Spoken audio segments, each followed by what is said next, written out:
Di sini kami akan menjelaskan teori perdagangan internasional. Materi presentasi kami yaitu pengertian perdagangan internasional, teori perdagangan internasional, teori keunggulan absolut dan komparatif, teori Heckscher-Ohlin, dan implikasi teori perdagangan internasional. Yang pertama yaitu perdagangan internasional. Perdagangan internasional adalah kegiatan jual beli yang melibatkan individu atau pemerintah dari negara yang berbeda, termasuk transaksi antara dua negara. Tingkat aktivitas perdagangan suatu negara dapat mencerminkan kemakmuran masyarakat serta kondisi ekonominya. Penyelesaian sengketa perdagangan dapat dilakukan melalui jalur litigasi di pengadilan atau non-litigasi, yaitu alternatif penyelesaian sengketa di luar pengadilan. Yang kedua, teori perdagangan internasional. Teori perdagangan internasional membahas tentang proses pertukaran barang dan jasa yang dilakukan secara sukarela antara negara dengan tujuan utama memperoleh keuntungan. Teori perdagangan internasional dibagi menjadi dua, yaitu teori klasik dan teori modern. Teori perdagangan modern menjelaskan bahwa perdagangan internasional didasarkan pada keuntungan komparatif, bukan hanya keuntungan mutlak. Lanjut. Mungkin sini saya lanjutkan teori keunggulan absolut dan komparatif. Yang pertama itu ada teori keunggulan absolut, yang dimana teori ini Adam Smith dan David Ricardo menyatakan bahwa suatu negara memiliki keunggulan absolut atau mutlak dalam produksi suatu barang jika produksinya secara keseluruhan lebih rendah dibanding negara lain. Teori ini juga termasuk dalam aliran klasik yang diperkenalkan oleh Adam Smith pada tahun 1776 dalam bukunya The Wealth of Nations. Smith menjelaskan bahwasanya produksi sumber daya ekonomi terutama berasal dari tenaga kerja, dan juga teori keunggulan absolut menekankan kemampuan suatu negara dalam menghasilkan barang atau jasanya dengan penggunaan sumber daya yang lebih sedikit dibanding negara lain. Teori ini juga menjelaskan bahwasanya perdagangan internasional itu dapat menguntungkan jika negara-negara dapat memproduksi barang dengan harga yang lebih rendah dan juga kemudian berdagang secara bebas, sehingga keuntungan yang didapat meningkat melalui spesialisasi sesuai keunggulan absolut, yaitu kemampuan memproduksi dengan biaya rendah. Adapun untuk mengatasi keterbatasan teori keunggulan absolut ini dikembangkan teori keunggulan komparatif, yang dimana kelemahan utama teori keunggulan absolut adalah ketidakmampuannya menjelaskan situasi di mana suatu negara mempunyai keunggulan mutlak dalam semua barang yang diperdagangkan. Yang kedua itu ada teori keunggulan komparatif, yang mana teori ini dikembangkan oleh David Ricardo. Ia seorang ilmuwan dari Inggris pada abad ke-19. Ia menyatakan bahwa suatu negara akan memperoleh keuntungan maksimal atau mengalami kerugian minimal dalam perdagangan internasional jika fokus pada produk yang paling menguntungkan dan juga memenuhi kebutuhan pasar. Konsep ini kemudian berkembang menjadi teori keunggulan komparatif yang menjelaskan bahwa meskipun suatu negara tidak memiliki keunggulan mutlak dalam memproduksi barang tertentu, negara itu tetap dapat diuntungkan melalui perdagangan. Adapun keunggulan komparatif menunjukkan kemampuan relatif suatu negara dalam memproduksi barang dalam jumlah tertentu secara efisien. Adapun berikut beberapa dampak keunggulan komparatif. Terdapat strategi perdagangan internasional. Yang pertama itu ada spesialis produk, yang dimana spesialis produk ini negara dengan keunggulan komparatif dapat fokus pada produksi barang dan jasa yang memiliki tingkat produktivitas dan efisien yang tinggi, sehingga dapat menghasilkan produk dengan biaya lebih rendah dan meningkatkan posisi di pasar global. Yang kedua ada pengembangan sumber daya, yang dimana keunggulan komparatif memfasilitasi pengembangan sumber daya alam dan sumber daya manusia agar lebih efisien dan efektif, sehingga kualitas produk meningkat dan daya saing dalam perdagangan internasional bertambah. Yang ketiga itu ada kerjasama antar negara, yang dimana keunggulan komparatif ini memungkinkan kolaborasi antara negara dan proses produksi dan penjualan barang atau jasa yang meningkatkan efisiensinya, volume produksi daya saing di pasar global. Yang terakhir ada kemajuan teknologi, yang dimana negara dengan keunggulan komparatif dapat mengembangkan teknologi yang lebih efisien sehingga dapat meningkatkan kualitas produk dan kemampuan yang bersaing dan perdagangan internasional. Yang selanjutnya teori Heckscher-Ohlin, ya, yang dimana teori ini menjelaskan bahwasanya sebuah negara cenderung mengimpor produk yang menggunakan faktor produksi yang terbatas dan mahal di dalam negeri, sekaligus mengekspor produksi yang memanfaatkan faktor produksi yang lebih banyak dan murah.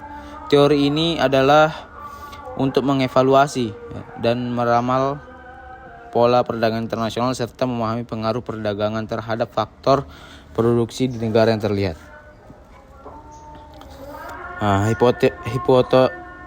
Hipotesis keseimbangan biaya elemen Heckscher-Ohlin Samuelson menyatakan bahwasanya perdagangan di dunia akan menyebabkan penyamaran biaya variabel antara negara-negara yang bertransaksi baik secara langsung maupun melalui kaitan-kaitan yang ada. Meski demikian, teori ini dibangun berdasarkan 3 asumsi penting yang tidak selalu sesuai dengan kondisi yang nyata. Yang pertama itu ada kedua negara dianggap selalu memproduksi kedua jenis barang yang secara bersamaan. Yang kedua, teknologi produksi yang digunakan seragam di kedua negara.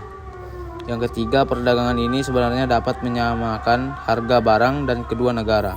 Teori ini mengasumsikan adanya kondisi tertentu, tetapi tidak kenyataannya ketiga asumsi tersebut jarang terpenuhi.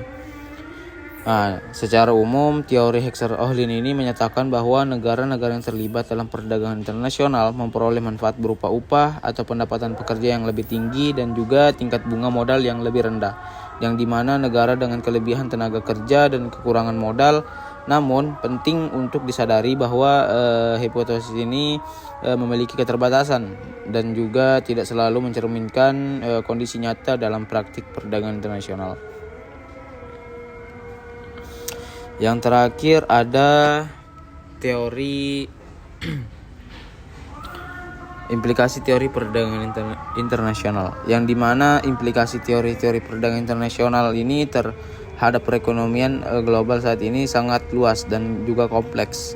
Perlu kita ketahui, teori keunggulan absolut yang diperkenalkan oleh Adam Smith ini menekankan pentingnya efisiensi dan juga produksi. Prinsip ini terlihat nyata pada praktik perdagangan modern dan di mana negara-negara berfokus pada produk yang dihasilkan dengan biaya rendah dan kualitas yang tinggi.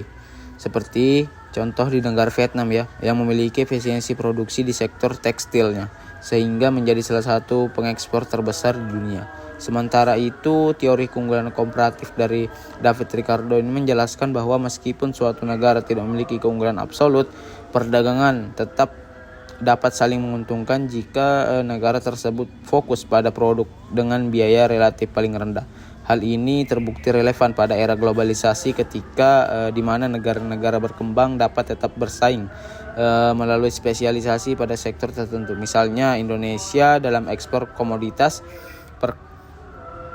perkebunan seperti kelapa sawit dan juga karet.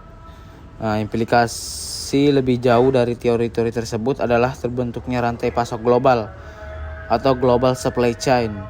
Saat ini produksi barang tidak lagi dilakukan hanya di suatu negara, melainkan tersebar di berbagai negara sesuai dengan keunggulan masing-masing.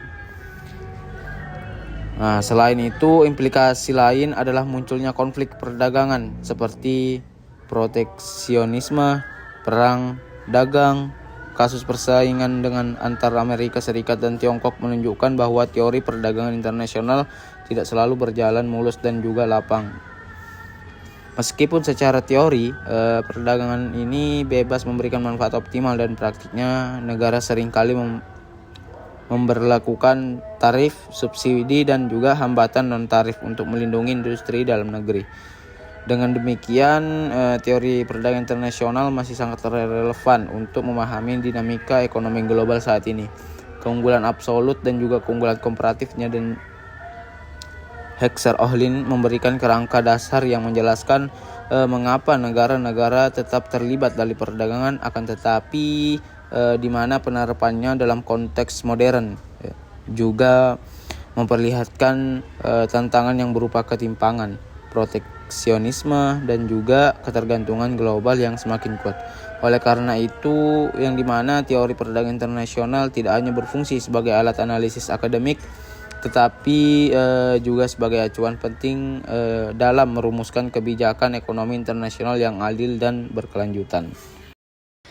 Sekian penjelasan presentasi dari kami. Selanjutnya saya akan membacakan kesimpulan. Jadi, perdagangan internasional ini merupakan kegiatan pertukaran barang dan jasa antar negara yang memiliki peran penting dalam pertumbuhan ekonomi, peningkatan efisiensi, dan hubungan diplomatik. Berbagai teori telah dikembangkan untuk menjelaskan fenomena ini. Teori keunggulan absolut dari Adam Smith menekankan pentingnya efisiensi mutlak dalam produksi.